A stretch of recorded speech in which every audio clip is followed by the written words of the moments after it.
అందరికీ నమస్కారం. హైందవ శంఖారావం విశ్వ హిందూ పరిషత్ చాలా అద్భుతముగా విజయవంతముగా పూర్తి చేసినటువంటి సభ.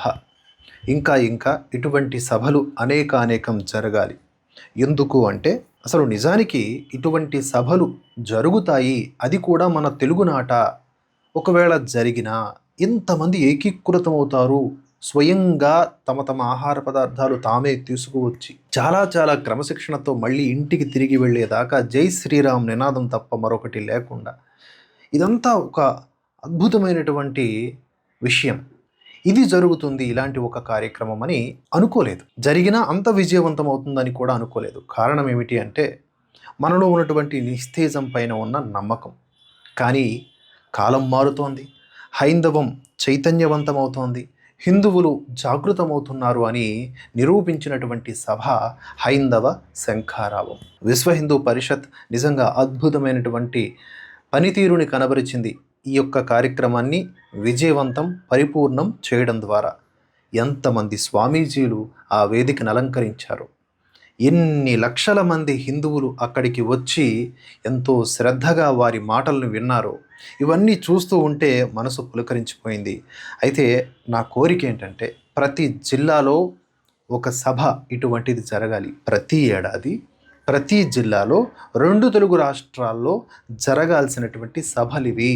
ఎంతసేపు ఈ మత మార్పిడి మాఫియాకు సంబంధించిన సభలు, లేదా ఈ రాజకీయ నాయకులు ఉంటారు కదా, దుర్మార్గమైన రాజకీయ నాయకులు ఓటు బ్యాంకు కోసం అని చెప్పేసి ఏర్పాటు చేసుకునే కార్యక్రమాలు ఇవేనా? ఈ భారతదేశం ప్రపంచానికి ఇంకా పూజ గదిలాగా ఉంది అంటే దానికి గల కారణం హిందూ ధర్మం, సనాతన ధర్మం.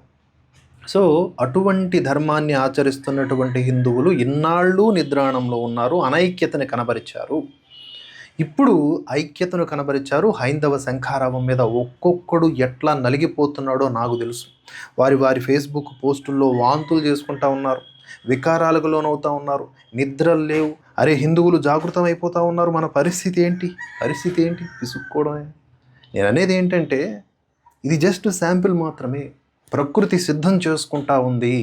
ధర్మానికి ఎప్పుడు గ్లాని కలిగినా ప్రకృతి తనంతట తాను సిద్ధమవుతూ ఉంటుంది, దానిని మరలా పునరుత్తేజం వైపు నడిపించడానికి, దానిని మరలా పునఃస్థాపితం చేయడానికి. అయితే కొన్ని విషయాలు నేను మాట్లాడాలి. విహెచ్పి ప్రధాన ఉద్దేశ్యం ఏంటి? హైందవ శంఖారావం ద్వారా ఒకటి, హిందువులందరూ కులాలకు అతీతముగా ఏకముగా ఉన్నారు, వారికి వారి హక్కుల గురించి అవగాహన ఉంది, అవి ఎవరూ తీర్చటం లేదు, రాజ్యాంగం రక్షించటం లేదు, రాజకీయ నాయకులు రక్షించటం లేదు, వాళ్లకు కూడా హక్కులున్నాయి, గుర్తించండి అని వాళ్ళు తమ ఐక్యత ద్వారా నినదించారు. సో విహెచ్పి ఉద్దేశ్యం ఇది కనబరచాలనే. అలాగే ప్రధానంగా చెప్పుకోవాల్సింది హిందూ ఆలయాల మీద ఈ పాలకుల పెత్తనం. సో ఈ పాలకులు ఏమన్నా శుద్ధపూసలా అంటే హిందూ ఆలయాల్ని కేవలం ఆదాయ మార్గాలుగా మాత్రమే చూస్తున్నారే. సరే, చూశారు, ఆ ఆలయాలను రక్షించాలి కదా. దేని నుంచైతే నువ్వు లబ్ధి పొందుతున్నావో వాటిని రక్షించే కనీస బాధ్యతని నువ్వు కనబరచకుండా వాటిని అలా గాలి కుదిరేస్తూ కేవలం రాబడి మాత్రమే నువ్వు తీసుకుంటా ఉంటే హిందువుల గుండె కోతకి గురి కాదా? ఎన్నెన్ని ఆలయాలకు మనం వెళితే హ్యాపీగా వస్తున్నాం చెప్పండి. లోపలికి వెళితే భక్తుల తాకిడి విపరీతంగా ఉంటే తోసేస్తూ ఉంటారు. ఏం జరిగింది తిరుపతిలో చూస్తున్నారు కదా. టీటీడీ, పోలీసులు, రాజకీయ నాయకులు అందరి నిర్లక్ష్యం కనిపిస్తోందిగా. చనిపోయారుగా, 6 చనిపోయారు, ఎంతోమంది అస్వస్థతకు గురయ్యారు. సరే, దాని గురించి సెపరేట్గా నేను మాట్లాడుతాను, అది చాలా బాధాకరమైన విషయం. నేను చెప్పేది ఏంటంటే మన ఆలయాలు మన చేతిలో ఉండకపోవటం వలన వాటిని కేవలం ఆదాయ మార్గాలుగా మాత్రమే చూస్తూ ఆ యొక్క డబ్బుని వివిధ సంక్షేమ పథకాల రూపంలో మార్చివేయడానికి ఉపయోగపడుతున్నటువంటి ఈ తీరులో ఉన్నటువంటి రాజకీయ నాయకుల ధోరణి ఏదైతే ఉందో దాన్ని ఖండించాలి. ఇది ఈ హైందవ శంఖారావం యొక్క సభ ప్రధాన ఉద్దేశ్యం. సో అందులో భాగంగా హాజరైనటువంటి ప్రతి స్వామీజీ చాలా అద్భుతమైనటువంటి ప్రసంగం చేశారు. ప్రముఖులు అదేవిధంగా ప్రసంగం చేశారు.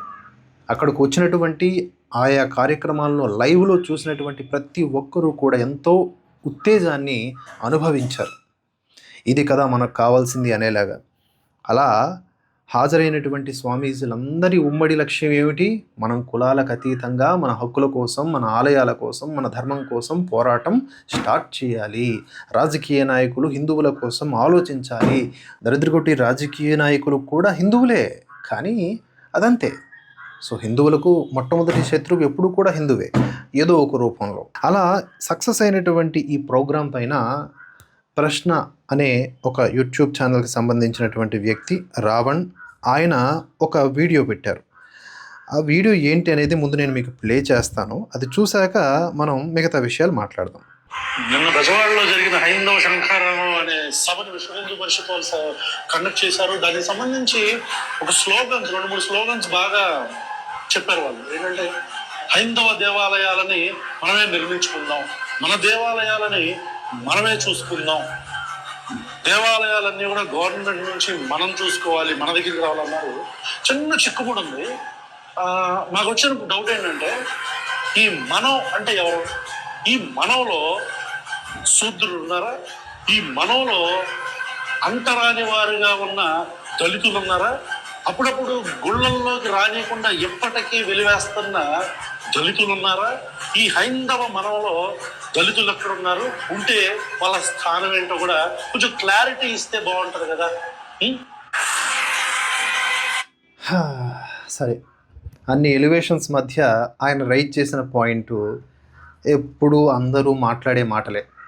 సో ఈయన చేయాల్సింది ఏంటంటే, చేసి ఉండాల్సింది ఏంటంటే, ఆ సభకి ఈయన కూడా హాజరయ్యి అక్కడికి వచ్చిన వాళ్ళందరి కులాల్ని అడగాల్సింది.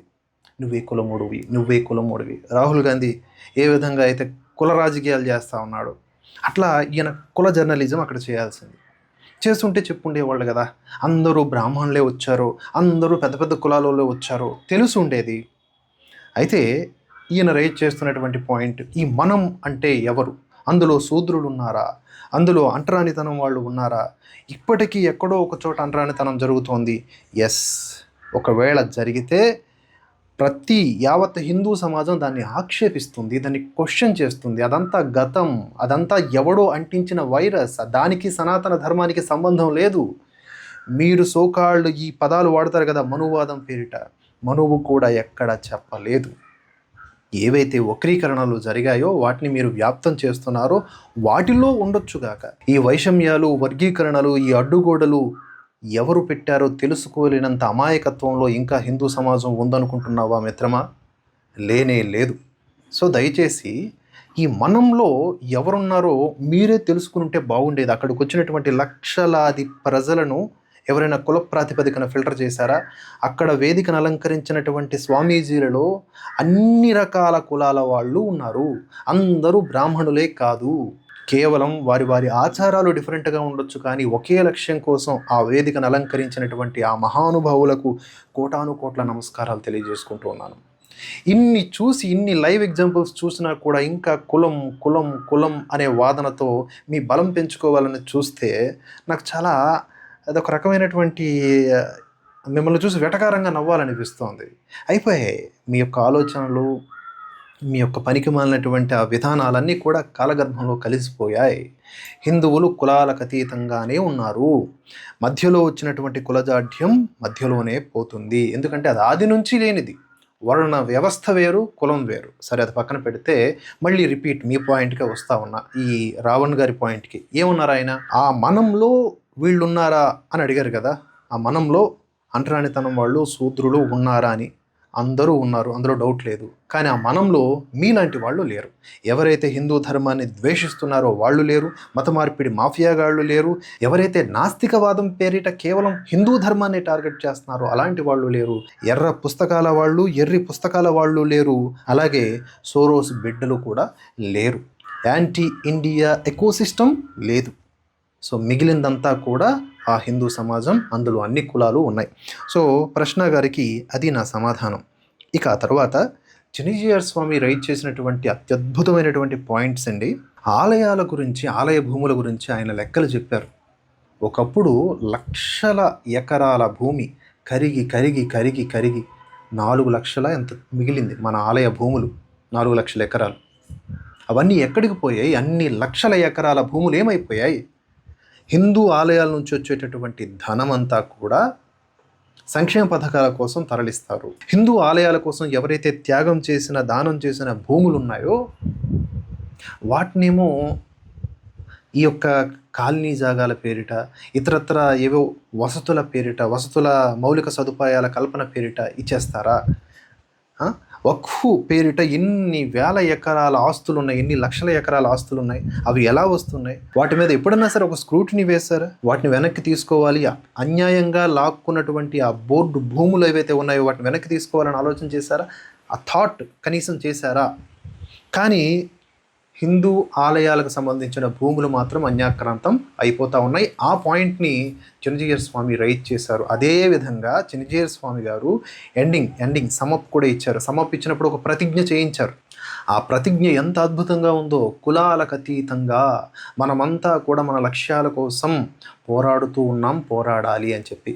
ఈ ప్రశ్న గారు ఆ వీడియో చూడాల్సింది. ఇక అనంత శ్రీరామ్ గారు కూడా అద్భుతంగా ఏవైతే వక్రీకరణలు, మన గ్రంథాల వక్రీకరణలు చేసేటటువంటి వాళ్ళు ఉన్నారో వాళ్ళ మీద విరుచుకుపడ్డారు. At the same time mainly cinema industry పైన. It is true, cinema industry మనల్ని చాలా ద్రోహం చేసింది. అప్పటి దానవీర సూరకర్ణ నుంచి మొన్నటి కల్కి వరకు మన యొక్క చరిత్ర వక్రీకరణకే ప్రాధాన్యతని ఇవ్వడం జరిగింది. అయితే ఇక్కడ అనంత శ్రీరామ్ గారు అతను కూడా చాలా సందర్భాల్లో పురాణ పాత్రల్ని వెక్కిరించినట్లుగా, దేవీ దేవతలకు సంబంధించినటువంటి పాటలను వక్రీకరించి ఐటమ్ సాంగ్స్గా రాసినట్టుగా మనం చూసాం.